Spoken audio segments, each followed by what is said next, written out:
All right, we're going to do a video with Artie here. And Artie is doing amazing. One of her biggest issues that she had was she's like terrified for somebody to grab her collar. So I've just been working on that because that's an important thing. You should be able to grab your dog's collar and pull them towards you or whatever, for whatever reason. You might need to grab them for something. You're always going to have to grab your dog for some reason. But it made it hard to put a leash on her because she was terrified, especially if you came over the top of her and tried to grab her collar. So now, we've got her, come here, baby, good girl. So now, if I get her up here, I can actually put a little bit of tension with my fingers under her collar. I want to lift her head up a little bit though. Good girl. Good girl. Good. So it's the same thing with Bauer and the blue platform. We're just going to do it. No. See how she's getting scared for no reason at all and trying to pull. Good. So as soon as she stops pulling, then I take all the tension off the leash. But I don't just let her pull away from me whenever she wants. Okay. Good.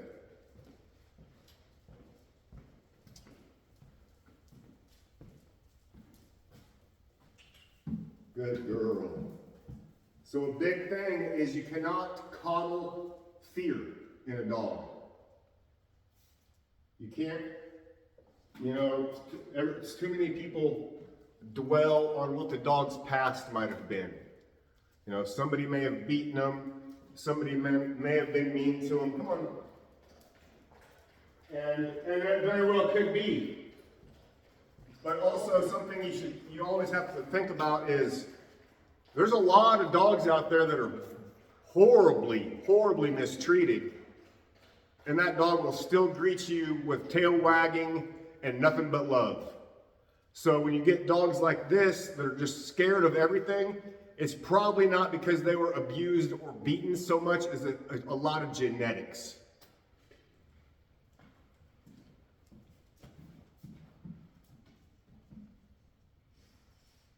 Good girl. Just like people, there's shy people, there's funny people, there's timid, nervous people. It doesn't mean that they were brought up wrong. It's just somebody else in their family was that way and the genes were passed down. And that's 10 times with dogs. Good girl. Because dogs don't have influences like people do. They don't meet thousands of people throughout their life or other dogs that are going to influence their behavior in a certain way. You are the way you are a lot because of the people you were around growing up, and your opinions on things change and the way you look at things are different from somebody else.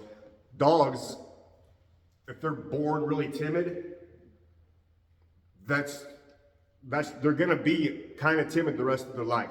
You're not going to take a dog like this and turn her into like a champion dock dog or a frisbee dog, because those dogs were born and bred for confidence.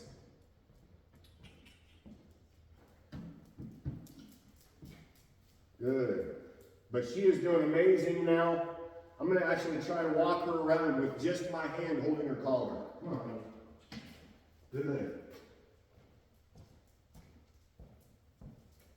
Good girl. Good girl. That's amazing. No, you got to sit. Good. So even though she's scared, I'm not just going to let her sit there and be scared, because that doesn't do her any good. That's not helping. Go. Good.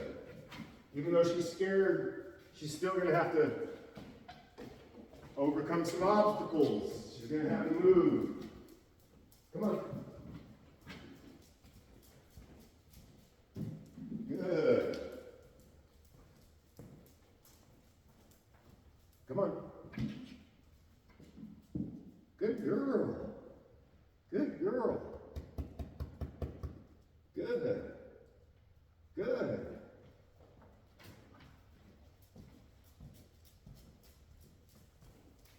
Good girl. So again, we're just going to practice. I just take my fingers under her collar and move her. You have to be able to do that with a dog.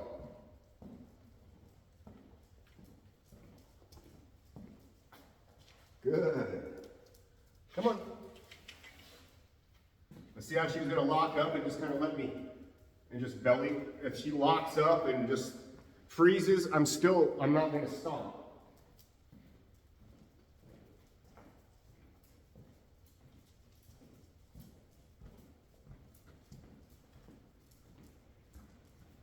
If you stop every time your dog's scared of something, or acts terrified, or gets like fear aggression, if you stop every time they do that, then they've just figured out how to make you stop everything, and they're content being terrified their whole life. But it's up to you to make them know that it's going to happen. So they're going to have to experience it over and over and over again until they're not scared of it.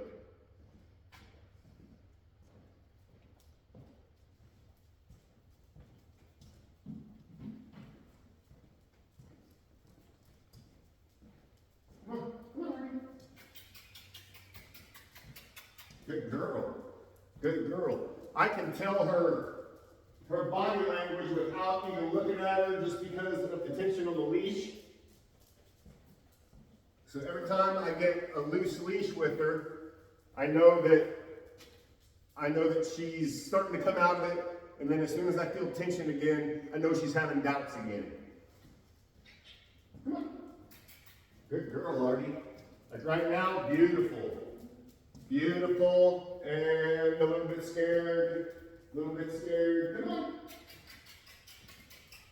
Good. Good. Good.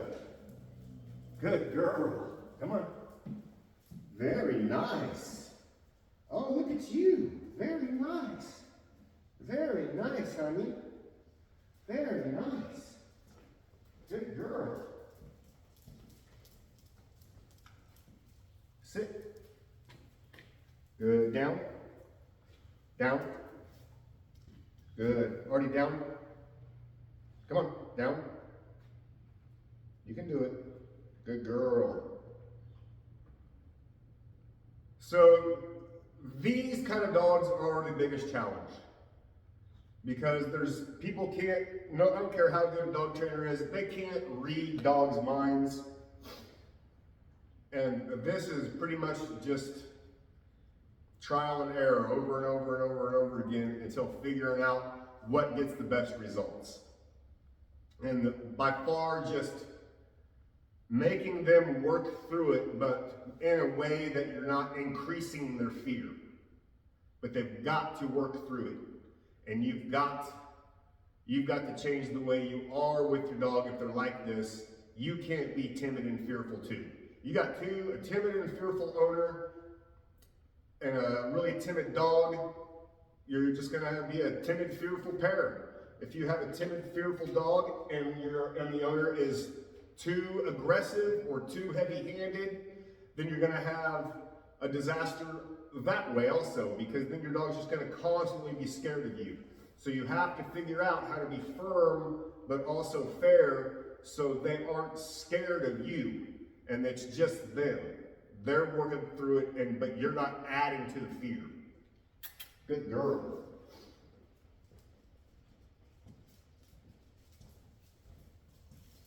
Good girl. Sit. Good. Down. Down.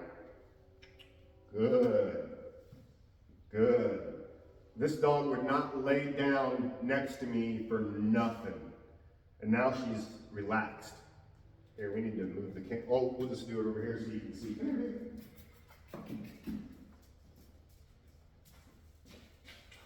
Move. Come here. Artie, sit. Good. Down. Down. Come on. Good. This is one of the most submissive positions a dog can be in. So if she'll go in this position in front of me while I'm standing over the top of her, and she's in a nice relaxed position too. Her tail's not curled under her body. She's not panting. She's just laying there. She's a little mentally exhausted right now, but she's not pulling and she's totally happy just laying at my feet. So this is huge for her. Isn't it, baby? Isn't it, girl? Come here. Good girl. Good girl. Good girl. Good girl. That's good.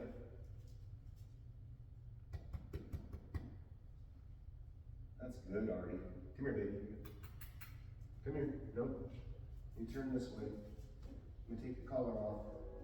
All right. I'm just going to let her do her thing for a little bit now. She is off work for a while. And we're just going to let her roam around. And now, without the leash, Artie, come on. Come on, baby. Good girl. Come on. Artie. Now she's retreated back to her kennel. And she's going to have to sit there for a while and assess the situation. But since I'm giving her a break, I'm going to just let her kind of do it on her own. And if she wants to come out, fine. If not, I'll probably give her 10 minutes in there being scared, and then I'll just go in there and get her. But she's a different one. But just the fact now that I can reach down, I can grab her collar and move her around the room, that's huge. So that's big, and that she's laying down at my feet is a really good sign. I think here in the next couple days, oh, she's already out. Hi, baby. Getting some water? There you go. She came out. All right, so I will see you on the next one. Toodles.